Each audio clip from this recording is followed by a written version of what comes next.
Welcome to the AHCA NCAL National Quality Award Program's Senior and Master Examiner Team Leader Training Session.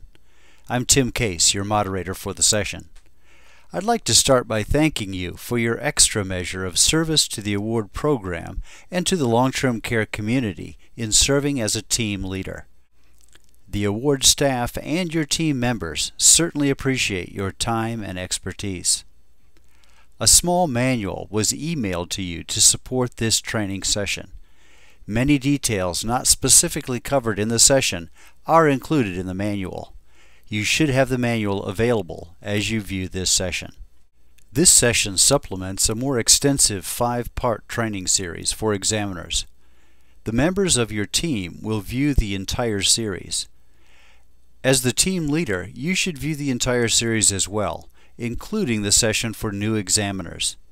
This is helpful due to significant changes in many areas of the program, and it also allows team leaders to be better teachers within their team by fully understanding the training that each team member has received. However, as an experienced examiner, feel free to skim or fast forward through sections that are very familiar to you. For example, the program history section. Know, however, that many elements of the program have changed this year, including the Silver Review Protocol, some technical requirements, and even parts of SharePoint. Objectives for this session include that team leaders will have a clear understanding of and be able to facilitate the new standardized process by which applications are reviewed. This objective applies specifically to senior examiners at the silver level. Team leaders will be aware of and lead their team through the sequential steps in the review of each application assigned to his or her team.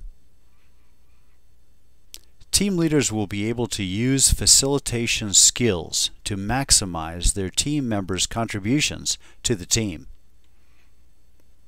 Team leaders will be able to facilitate team production of feedback and scoring range determinations in accordance with training. Let's begin by looking at your manual and some resources found there. A team leader logistics responsibility checklist is provided on page 4 and draws from several sections of this training. This checklist is provided to prompt you to complete critical team leader tasks across the review cycle. You'll find full details on technical check and disqualification issues on page 5. Some key points to remember. AHCA staff will complete the technical check before we forward applications to you and your team.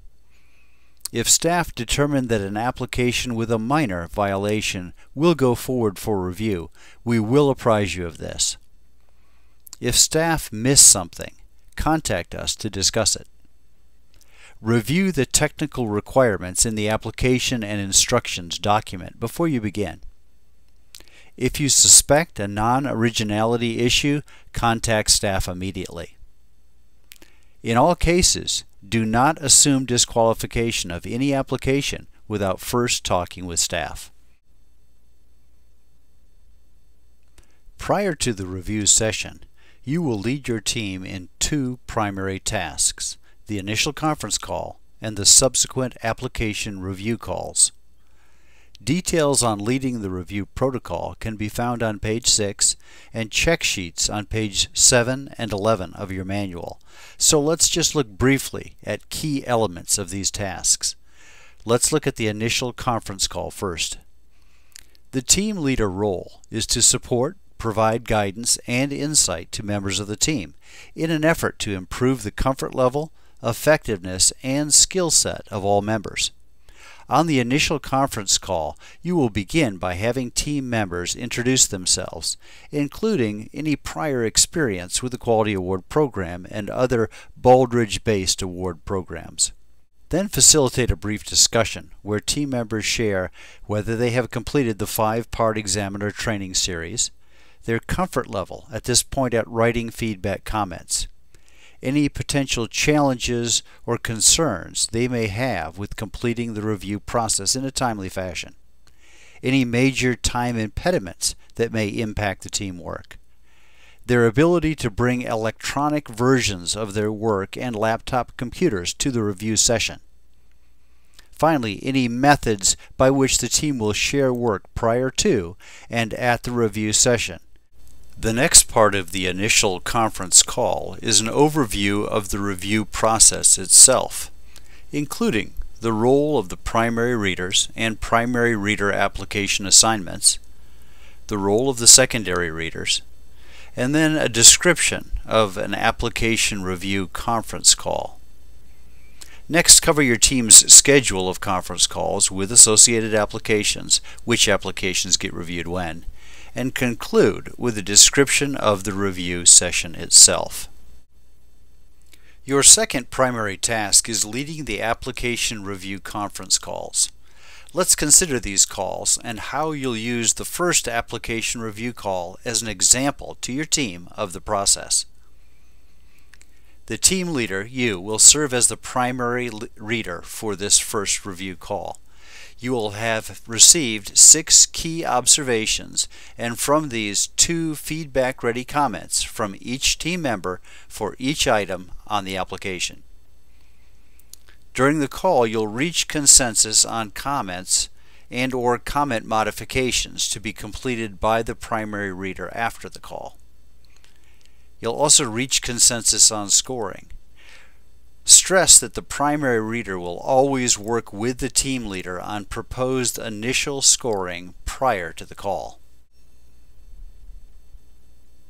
One of the biggest changes this year is to the Silver Review Session. This year, the review session will be composed of 2 parts. During the first 2 days, groups of team leaders, we'll call them team leader groups or TLGs, will consider the applications, feedback, and scores from a team to determine a scoring baseline for each team. Each team leader will then receive direction from the TLG group to adjust scores and feedback as necessary. During the second 2 days, team members will work to adjust scores and feedback reports as necessary. Most teams will have a new or first-year examiner. Here are some quick tips on helping your new examiner. First, recall what being a new examiner was like. Tell your first-year stories, as it will help the new examiner on your team know that you've been there and can empathize with feelings of confusion, feeling overwhelmed, etc. Give your new examiner an individual call prior to the initial team call to welcome them, answer any questions, reassure them. Have the new examiner be last in the primary reader rotation. This will allow them some extra time to prepare and will also allow them to see some good examples prior to their turn. Also, work with them individually as they prepare for their first primary reader conference call. It is vital that you communicate clearly the assignments, sequence, and schedule of the conference calls to your team, so make sure you do so in writing. You will find a format on page 8 to communicate the assignments clearly to your team. It's usually most efficient to email the list out before the first application review conference call. This allows you to check for conflicts of interest and schedule conflicts during that first call. You'll find a list of facilitation skills on page 9 of your manual. Let's walk through this list together. In a good team environment, the atmosphere tends to be informal, comfortable, and relaxed. More experienced team members welcome the fresh outside perspective that new team members bring. Every member of the team participates in the discussion, and the discussion remains relevant to the task, that task being consensus on comments and consensus on scores. The objectives, time frames, and final expected work product are well understood and accepted by all members of the group. Team members listen to one another, and every idea is considered. No one is afraid of being considered foolish by putting forward new ideas. All team members realize that the work process itself is a vital part of new examiner training. There is disagreement, for disagreements are not overridden. The reasons for the disagreement are examined and there's an attempt to resolve them rather than suppress them. Most decisions are reached by some form of consensus in which there is a general agreement and willingness to accept the decision. Criticism is frequent and frank, but comfortable and shows little evidence of personal attack. Members feel free to express their feelings as well as their ideas, not only on the problem to be solved, but also on the operation of the team. Assignments to members are clear and are accepted. The team leader does not dominate, nor is there evidence of a power struggle while the group is involved in achieving its task. The issue is not who controls, but how to get the job done. The group is self-conscious about its own operation. Specifically, it recognizes deviation from good group process and environment.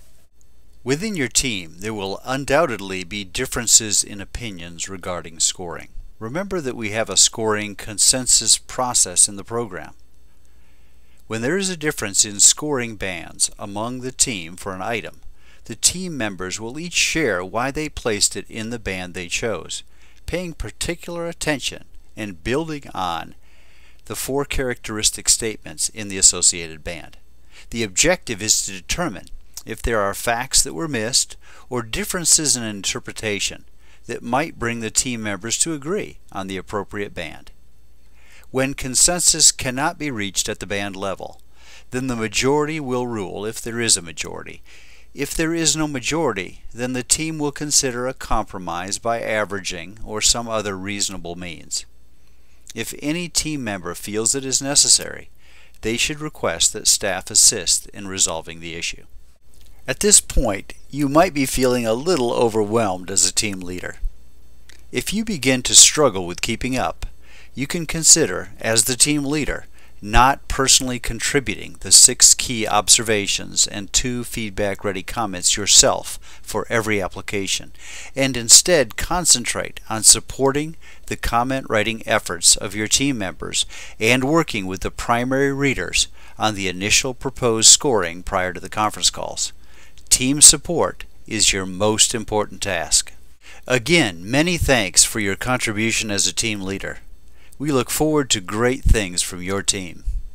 This concludes the Team Leader session. Thank you and good day.